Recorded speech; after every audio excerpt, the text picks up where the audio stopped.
साहेब 2 दिवस दिल्लीत होता. लोकसभेचे विरोधी पक्षनेते राहुल गांधी यांच्याशी तुमची प्रदीर्घ चर्चा झाली, भेट झाली. काय राष्ट्रीय राजकारणावर काय म्हणतात राहुल गांधी आणि इंडिया अलायन्स वगैरेचं भविष्य काय यावर काही चर्चा झाली? नक्कीच या विषयावर चर्चा होत असते. एकतर ते इंडिया आघाडीचे नेते आहेत,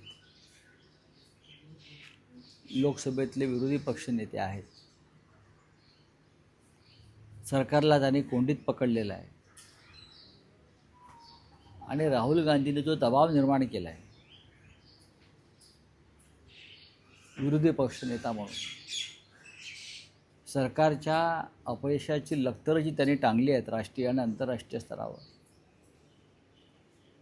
त्याच्यामुळे नरेंद्र मोदी यांना त्यांच्या कॅबिनेटमध्ये मोठे रिशफल करावे लागतात. कॅबिनेटचा चेहरा त्यांना बदलावा लागतो. पण आमचं सगळ्यांचं असं म्हणणं आहे, तुम्ही मुंडकं तेच ठेवाल विद्रूप आणि बाकी सगळे सर्जरी कराल तर त्याला काय रिशफल म्हणत नाही. स्वतः नरेंद्र मोदी यांची प्रतिमा फार घसरलेली आहे. अमित शहा यांना कोणतीच प्रतिमा राहिलेली नाही. मंत्री अपयशी आहेत. जवळजवळ 99% मंत्री मोदींच्या मंत्रिमंडळातले अकार्यक्षम आहेत आणि भारतीय जनता पक्षामध्ये मी हा शब्द मुद्दाम वापरतो कारण आम्ही केंद्रीय कॅबिनेटची ताकद पाहिलेली आहे. भारतीय जनता पक्षामध्ये एखाद दुसरा नेता सोडला तर त्या लायकीचे नेते केंद्रीय मंत्रिमंडळात काम करू शकतील असे कोणी दिसत नाही. एक शिवराज सिंग चौहान आहेत किंवा नितीन गडकरी आहेत, ही मोठी नावं आहेत. बाकी सगळे रामभरोसे चाललेलं आहे आणि त्याचा परिणाम देशाच्या विकासाच्या गतीवर आणि कार्यक्षमतेवर होतो. मोदींची प्रकृती बरी नाही असं माझं म्हणणं आहे. त्यामुळे मोदींना फार काम झेपत नाही. अमित शहा यांची प्रतिमा इतकी डागाळलेली आहे की ते गृहखातं चालवत नसून एखाद्या गुंडाप्रमाणे टोळी चालवतात वर्दीतल्या लोकांची, असं त्यांच्याविषयी उघडपणे बोललं जात आहे. आणि या सगळ्याचा परिणाम नरेंद्र मोदींच्या प्रतिमेवर गेल्या काही काळापासून झालेला आहे. हे मोदींना पटत आहे. या रिशफलमध्ये जोपर्यंत अमित शहाना बाजूला केलं जात नाही तोपर्यंत कोणत्या रिशफलला आता अर्थ उरलेला नाही. ही साधारण दिल्लीतल्या महत्त्वाच्या वर्तुळातली चर्चा आहे. आता तुम्ही म्हणाल राहुल गांधींविषयी काय चर्चा झाली. राहुल गांधींविषयी नक्कीच महाराष्ट्रातल्या काही घडामोडी आहेत. राष्ट्रीय विषयांवरती त्यांचं सध्या जे काय भ्रमणं सुरू आहे देशभरात, त्या संदर्भात चर्चा होत असते. आणि राहुल गांधींचं नेतृत्व आता मोदींना मागे टाकून खूप पुढे गेलेलं आहे. मोदी सत्तेवर आहेत म्हणून या क्षणी नेते आहेत. ज्या क्षणी मोदी सत्तेवर नसतील त्या क्षणी ते नेते नसतील. राहुल गांधींचं तसं नाही. राहुल गांधी या देशाचे अनडिस्प्युटेड लीडर झालेले आहेत आणि ते तुम्हाला आता दिसत आहे. दिल्लीत होता, दिल्लीतल्या वर्तुळातल्या बातम्या चर्चा तर तुमच्या काही येतच असतात कारण केंद्रीय राजकारणात आहात. आता तुम्ही एक महत्त्वाचं विधान केलं की मोदींची प्रकृती बरी नाही. काय असं त्यांच्याकडे पाहिल्यावर दिसत आहे की ते अस्वस्थ आहेत. मी त्यांना ऑब्झर्व करतो, त्यांना बोलताना, चालताना, गाडीत बसताना, आणि त्यांचेच लोक सांगतात जसे नेहरू थकले होते तसे मोदी थकलेत. शेवटच्या काळात नेहरू फार थकले होते आणि आता मोदी फार थकले आहेत. आणि इतक्या थकलेल्या माणसानं देशाचं नेतृत्व करू नये. राष्ट्रहितासाठी अमित शहा आणि मोदींनी आता दूर व्हायला पाहिजे.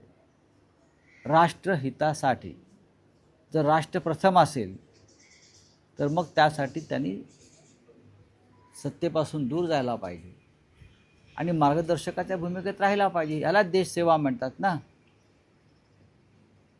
कुवत नसताना आणि शरीर साथ देत नसताना सत्तेच्या खुर्चीवर बसून देशाचं नेतृत्व करणं यात राष्ट्रहित नाही. आणि आपण पाहिलं असेल की आता आंतरराष्ट्रीय स्तरावर मोदींची कशी खिल्ली उडवली जाते. अमेरिकेचे राजदूत जे ट्रम्प त्यांचे मित्र आहेत म्हणतात की मोदी कसे गयावया करतात, पत्रकार परिषदा घेऊ नका, मला प्रश्न विचारायला लावू नका. हे चांगल्या उत्तम आरोग्याचं किंवा प्रकृतीचं लक्षण नाही. त्याने आत्मविश्वास गमावलेला आहे, कॉन्फिडन्स गमावलेला आहे, त्याचा परिणाम. मात्र त्यांच्या तब्येतीविषयी तुम्ही म्हणलात की त्यांचे सहकारी सुद्धा बोलतायत. सहकारी असं म्हणतात की मोदी खूप कमी वेळ झोपतायत. हे ठोस तब्येतीविषयीची माहिती तुमच्या कानापर्यंत झोप न येणं हे सुद्धा आजाराचं लक्षण आहे. झोप न येणं हे गंभीर आजाराचं लक्षण आहे. जर ते कमी वेळ झोपतात असं कोणी सांगत असेल तर एक माणूस इतके वर्ष झोपत नाही आणि त्या झोपेचं राजकारण करतो, तर कमी झोप येणं किंवा झोप न येणं हे सुद्धा प्रकृती बिघडल्याचं लक्षण आहे किंवा मानसिक स्वास्थ्य ठीक नाही, चिंतेमुळे त्यांना झोप लागत नाही, हे सुद्धा त्यांचं आरोग्य बिघडल्याचं लक्षण आहे. रावसाहेब, तुम्ही म्हणालात की मोदी आता थकल्यात, तसं जाणवत आहे, तसं दिसतंय. तशी एक कबुली नितीन गडकरींनी दिली आहे की मीही थकलोय.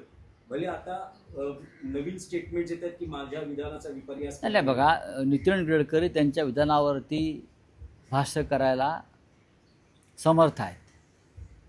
मोदींना जबरदस्तीनं तिथे आता लादलं जात आहे. कारण भाजपकडे दुसरा कोणताही चेहरा दिसत नाही. जे आहेत चेहरे ते विद्रूप आहेत सगळे. अमित शहाना कधीच कोणी प्रधानमंत्री करणार नाही.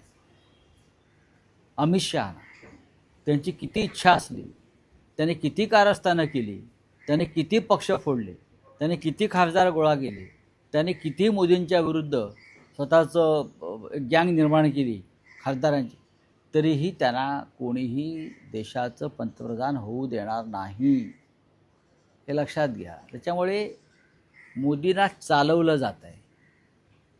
माझ्या माहितीनुसार राष्ट्रीय स्वयंसेवक संघामध्ये त्याबाबत देशाच्या नेतृत्वाच्या बदलाबाबत अत्यंत महत्त्वाची चर्चा सुरू आहे. पण देवेंद्र फडणवीस यांनी भाजपच्या केंद्रीय समितीमध्ये जाणं किंवा त्यांची वर्णी लावणं, याकडे तुम्ही कसं पाहता? मी तुम्हाला वारंवार म्हटलं आहे, त्यांना केंद्रात जावं लागेल. मग ती त्यांच्या पक्षाची राष्ट्रीय कार्यकारिणी, केंद्रीय समिती आणि त्याचबरोबर त्यांना माझ्या माहितीनुसार पक्के त्यांना केंद्रातली जबाबदारीसुद्धा घ्यावी लागेल. ते किती नाही म्हणत असले तर ही सुरुवात आहे त्यांनी केंद्रात जाण्याची. आणि वारंवार दिल्लीत त्यासाठीच जात आहेत. अमित शहांबरोबर कोणताही कार्यक्षम माणूस काम करायला तयार नाही मंत्रिमंडळात. ही अनेक ज्येष्ठ भाजप नेत्यांची भूमिका आहे आणि ती मोदींना माहिती आहे.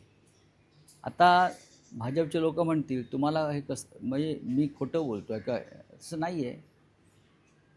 माझ्याकडे पक्की माहिती. अमित शहांबरोबर देवेंद्र फडणवीसही काम करायला तयार नाही दिल्लीत. इतर काही प्रमुख नेते जे आहेत भाजपचे, त्यांनीही अमित शहांबरोबर काम करायला नकार दिला. भाजपनं 2029च्या लोकसभा निवडणुकांची तयारी सुरू केली आहे. केंद्रीय समितीमधील वर्णी असेल, NDAचे मित्रपक्ष असतील, जेनझींचं आंदोलन असेल, या दृष्टीने एक व्यापक व्यूहरचना आखली जाते. इंडिया अलायन्सची साधारण 2 महिन्यापूर्वी बैठक पार पडली. असं ठरलं होतं की हैदराबादमध्ये 13 ऑगस्टला बैठक पार पडेल इंडिया अलायन्सची. तर राहुल गांधींची या संदर्भात काही बोलणं आलं का? कारण एका मुलाखतीत, म्हणजे तुम्हीच घेतलेल्या मुलाखतीत उद्धव ठाकरेंनी इंडिया अलायन्सच्या भवितव्यावर काही विधान केलं. इंडिया अलायन्सचं भवितव्य हे चांगलं आहे. जेन-झीच्या मागे इंडिया ब्लॉक नसता राहुल गांधींनी सुद्धा ज्या प्रकारे एक वातावरण निर्माण केलं मुंबईमध्ये आणि महाराष्ट्रामध्ये, आदित्य ठाकरे ह्यांनी उपक्रम फार मोठ्या पद्धतीने तो राबवला. जेन-झीचा अनेक राज्यांमध्ये त्या पक्षाच्या लोकांनी काम केलं. त्याच्यामुळे जेन-झीला बळ मिळालं. हां, म्हणजे कॉक्रोच जनता पार्टीला हे तुम्हाला नाकारता येणार नाही. आम्ही आमच्याच पद्धतीनं राज्यामध्ये काम करतो आहोत आणि ते करत राहू. याचा फायदा शेवटी इंडिया ब्लॉकला आणि महाराष्ट्रात या राज्यामध्ये महाविकास आघाडीलाच होणार आहे. नाही, पण इंडियन अलायन्सची पुढची बैठक कधी पार नाही, पडेल? आता त्याच्यावरती किंवा काय, या संदर्भात काही राहुल गांधींची चर्चा झाली? नाही, त्याच्यावरती आम्ही काल चर्चा केली आणि त्याच्यावरती निर्णय लवकर मला कळेल. नक्कीच. की RSS देशाच्या नेतृत्व बदलाबाबत गांभीर्यानं विचार करता आहे. जर अमित शहा बरोबर काम करायला पण तयार नाही असे तुमचे विषय म्हणताय. चेहरा अमित शहा बरोबर काम करायला आता मोदी तयार नाही. पुढे बोला. केंद्रीय मंत्रिमंडळातून अमित शहाला वगळण्यासंदर्भात मोदींची मानसिकता आहे. आता ते किती धाडसाने निर्णय घेतात तो पाहू. पण आज या देशाची जी दुर्गती झालेली आहे, ज्या पद्धतीचं हुकुमशाहीचं वातावरण निर्माण झालेलं आहे, लोकांमध्ये अस्वस्थता अस्थिरता आहे, त्याला सगळ्यात जास्त जबाबदार मोदींपेक्षा अमित शहा आहे. अमित शहाने या देशाच्या राजकारणामध्ये विषारी प्रवाह आणले. खासदार आमदार विकत घेणं, पक्ष फोडणं, न्यायालयावर दबाव आणणं, निवडणूक आयोगावर दबाव आणणं, या अपप्रवृत्ती गेल्या 12 वर्षामध्ये अमित शहाने आणलेल्या आहे आणि मोदी त्यांच्या मागे फरफडत गेले. याची आता जाणीव मोदींना होताना दिसते असं मोदींचे सहकारी आता सांगतात. नाही, पण रावसाहेब, तुम्ही जे म्हणालात की संघ विचार करतो आहे देशाच्या नेतृत्वाबद्दल, हो, पण संघ अजूनही तितकाच ताकदवान आहे असं तुम्हाला वाटतं? कारण संघाचे जे 3 महत्वाचे अजेंडे आहेत त्यापैकी 2 अजेंडे नरेंद्र मोदींनी पूर्ण केलेले आहेत त्यांच्या नेतृत्वाखालील सरकारमध्ये. म्हणजे एक कोणते? म्हणजे राम मंदिर आणि 370 कलम, आणि आता समान नागरी कायदा या संदर्भातही स्ट्रॅटेजी आणि सगळ्या म्हणजे मोदी जर संघाचा अजेंडा पूर्ण करत असतील, पूर्ण बहुमत असेल, एखाद्या पक्षाचं पूर्ण बहुमत सरकारमध्ये असेल, पार्लमेंटला असेल आणि त्याचं नेतृत्व एखादा नेता करत असेल, तर त्या बहुमताच्या जोरावर तो आपला अजेंडा पूर्ण करू शकतो. हे लक्षात घ्या. मोदींच्या ठिकाणी जरी नितीन गडकरी असते, अरुण जेटली असते, तरी त्यांनी बहुमताच्या जोरावर त्यांचे अजेंडे पूर्ण केले असते. त्याचं श्रेय दुसरं कोणाला देता येणार नाही. 370चा अजेंडा पूर्ण केला. आज काश्मीरची परिस्थिती काय आहे? या स्वातंत्र्य दिनाला काश्मीरी पंडितांनी घराबाहेर पडू नये अशी ॲडवायझरी गृह खात्याने दिली. हा 370 कलमाचं हा परिपाक आहे. अतिरेक्यांच्या अनेक टोळ्या या क्षणी काश्मीरमध्ये घुसल्याची इनपुट्स आहे. काश्मीरी पंडितांना स्वातंत्र्य दिन साजरा करता आला नाही, त्यांनी घराच्या बाहेर पडू नये अशी जर ॲडवायझरी अमित शहाचं गृह खातं करत देत असेल, म्हणजे काश्मीरमध्ये काय स्थिरस्थावर झालं आहे? कागदावरचे 370 कलम हटवलं, पण काश्मीर आमचं झालं का? जोपर्यंत तिथे काश्मीरी पंडित आणि हिंदू निर्भयपणे वावरू शकत नाहीत, तरच 370 कलम हटवलं आणि त्याचा हिंदूंना आणि देशाला फायदा झाला असं म्हणता येईल. 2 दिवसापूर्वी काश्मीरमध्ये नव्यानं दहशतवादाच्या टोळ्या आलेल्या आहेत. ही माहिती आल्यावरती परत एकदा काश्मीरी पंडितांनी सार्वजनिक ठिकाणी जाऊ नये अशी ॲडवायझरी जर गृह खात्याला काढावी लागत असेल, तर ते अमित शहांचं अपयश आहे. आता RSSच्या गुडबुक्समध्ये नेमकं कोण आहे? जर तुम्ही म्हणता की अमित शहा नाही, मोदी. अमित शहा कोणाच्याही गुडबुक्समध्ये नाहीत. अमित शहा तसं मोदींच्याही गुडबुक्समध्ये नाहीत. हा माझा अनुभव आहे दिल्लीतला. बोलिये. तुम्ही परिवहन मंत्र्यांना परवा पत्र लिहिलं होतं. मराठी रिक्षा चालकांसंदर्भात तुम्ही विषय मांडला होता.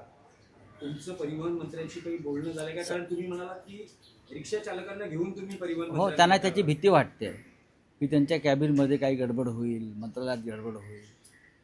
पण तरीही मी त्यांना पुढील 10 दिवस रोज त्याची आठवण करून देणार आहे आणि मग पाहीन. तुम्ही जर हजारो रिक्षा चालकांच्या पोटापाण्याच्या प्रश्नासंदर्भात गांभीर्याने घेणार नसाल, त्यांच्या शिष्टमंडळाला भेट देत नसाल, तुम्ही निर्दय आणि क्रूर आहात मिस्टर प्रताप सर नाईक. तुमच्याकडे डेलिगेशन वेळ मागताय, तुम्ही करता काय? मग काम काय आहे तुम्हाला? एस टी तोट्यात आहे. तुमच्याकडे काम काय? मग जे नाके आहेत सगळे तिकडले कलेक्शन हे तुमचं काम आहे का? माझ्याकडे सगळी माहिती आहे, कोणत्या नाक्यावरून कुठे काय जातं आहे ते. जर परिवहन मंत्र्यांकडे माहिती नसेल तर मी त्यांना देतो काय होतं आहे ते. रिक्षा चालकांच्या डेलिगेशनला त्यांना भेटावं लागेल. रॅपिडो संदर्भात तुम्ही काही रॅपिडो मुद्दे उपस्थित केले. रॅपिडो आज कंपनी रॅपिडो एक मोठ्या इव्हेंट्सचाही अनेकदा प्रायोजक असतो. हो, अनेक मंत्र्यांच्या, त्याच्यामध्ये प्रताप सरनाईकसुद्धा आहेत.